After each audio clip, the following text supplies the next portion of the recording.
Semalam Inara tidur pukul 5. Oh, Inara pula.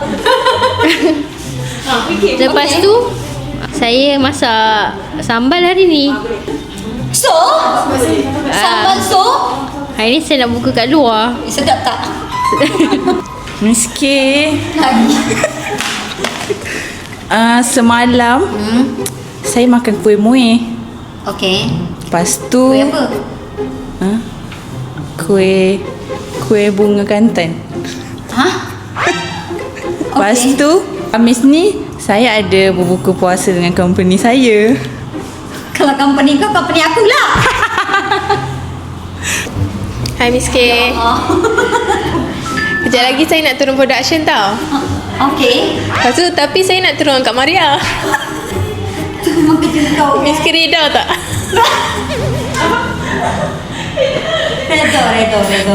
Miss K, Ha. saya sakit kepala lah hari ni. Saya nak tidur sekejap boleh tak? Okey. Apalah. Miss K, hari ni saya nak berbuka dekat luar tau. Tak nak belanja ke?